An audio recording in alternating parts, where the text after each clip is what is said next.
नमस्ते दोस्तों, मेरा नाम ध्रुव भावना मनीष तिवारी है। ये मेरा चैनल है राष्ट्रीय राजनीतिक विचार यूथ RRV यूथ, जिसके माध्यम से मैं एक बहुत गंभीर विषय आप सबके समक्ष रखने वाला हूँ। रिजर्वेशन का मुद्दा। ये जो तस्वीर आपको दिख रही है, जिन्होंने आत्महत्या कर ली नीट पेपर लीक के वजह से, क्या कभी किसी ने ये सोचा कि इस देश में कुछ मुद्दे ऐसे भी जिसके कारण इंसान मरता बाद में उसके आत्म स्वाभिमान, उसकी काबिलियत की हत्या पहले हो जाती है। और वो किस कारण हो जाती है? आरक्षण के वजह से। नीट पेपर लीक हुआ, विद्यार्थियों ने आत्महत्या की। ये बहुत दुखद घटना थी। जो भी पेपर लीक होते हैं वो आज हुआ, कल हुआ, पिछले साल हुआ, पर आरक्षण के वजह से या तो युवा पीढ़ी का जीवन बर्बाद होता है या तो वो आत्महत्या की ओर अग्रसर होता है। कोई ये नहीं देखता कि वो जो विद्यार्थी जिसने आत्महत्या की है नीट पेपर लीक के वजह से, केवल उसने पेपर लीक के वजह से ही आत्महत्या की होगी। अगर वो उस वर्ग से आता है जिसे आरक्षण पे अधिकार नहीं, जिसे मोटी रकम देनी पड़ेगी, अधिक मार्क्स लाना होगा, परसेंटेज, ग्रेड, ताकि वो अपने परिवार को उस स्थिति से ऊपर की ओर उठा पाए, तो वो व्यक्ति जो आरक्षण के वजह से पहले ही मार खा रहा है, उसे मोटी रकम देनी पड़ रही है और उसकी आंखों के सामने कोई छोटी सी रकम देकर 35, 30, 40, 29, 20 इतना परसेंटेज लाके, मार्क्स लाके वो आगे बढ़ जा रहा है। कितने लोग तो लोन लेकर, कितने माता पिता अपने संतानों के भविष्य को बनाने के लिए लोन लेते, मोटी रकम लेते, भरते हैं। बच्चे घंटे घंटे भर पढ़ाई करते।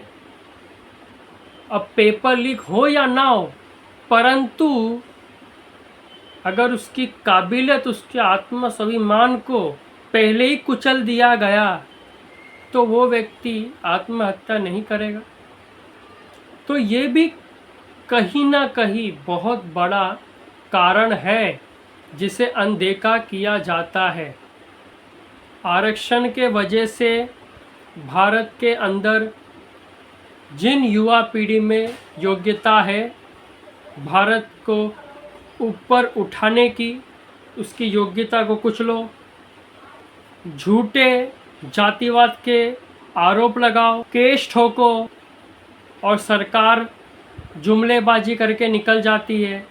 कॉकरोच जनता पार्टी का प्रोटेस्ट हुआ, क्या क्या निंदनीय, अपमानजनक अपने वक्तव्य से, अपने एक्शन से किस प्रकार वहाँ पे कुकर्म हुए, पाप अधर्म हुए, उसके बाद भी उनके पक्ष में अधिकतम लोग हैं, परंतु उसमें से किसी ने भी आरक्षण और झूठे जातिवाद के आरोप, इस प्रकार के विषयों पे किसी ने कुछ नहीं बोला।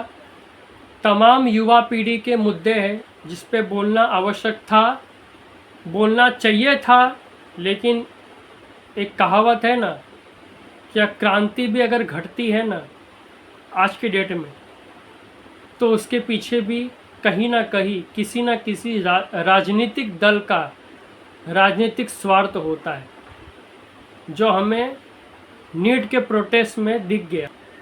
परंतु इस बार रिजर्वेशन हटाओ आंदोलन रुकेगा नहीं। अगर कॉकरोच जनता पार्टी की मांग पूरी हो सकती है तो हमारा केवल रिजर्वेशन का मुद्दा नहीं है, हमारे तमाम मुद्दे हैं और हम उस मुद्दे के लिए लड़ाई लड़ेंगे। यह हमारा दृढ़ अखंड संकल्प है। मैं चाहता हूँ आप सब हमारे साथ जुड़िए, ताकि हम इस देश में एकता अखंडता ला पाए, क्योंकि ये किसी राजनीतिक दल से होने वाला नहीं है। वो कभी नहीं चाहेंगे कि ये संभव हो। संविधान में लिखा हुआ है वी द पीपल, पर सत्ताधारी ऐसा कतई भी होने नहीं देंगे। और जिनको ऐसा लगता है कि इस प्रकार के कानून के वजह से समानता आ जाएगी, उन्हें समानता मिल जाएगी, तो मैं उनकी इस गलत भ्रांति को दूर करते हुए सिर्फ यही कहना चाहूँगा, राजनीतिक दवाइयों से सामाजिक घाव कभी नहीं भरे जाते। आरक्षण केवल 10 साल के लिए था।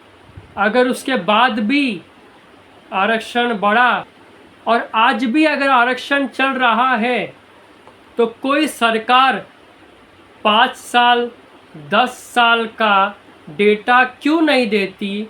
क्या हमने इतने साल में 10 साल 5 साल में हमने इतने लोगों को आरक्षण दिया है, इतने लोग आर्थिक स्थितियों से ऊपर उठे, और अगर ये नहीं हो रहा है तो इस पे गंभीर चर्चा होनी चाहिए कि इसे आगे चलाना चाहिए या नहीं चलाना चाहिए। ना डेटा है, बस धंधा चल रहा है।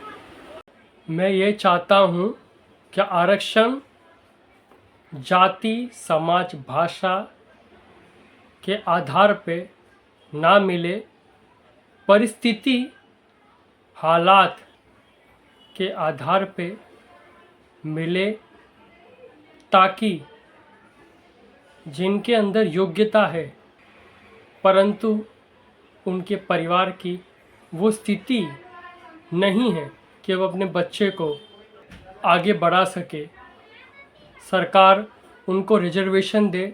इन सारे भेद काटो बाटो राजनीति से ऊपर उठ के तभी ही इस देश में प्रत्येक एक व्यक्ति छाती ठोक के ये कह पाएगा वी द पीपल। योग्यता से ही ये देश आगे बढ़ेगा।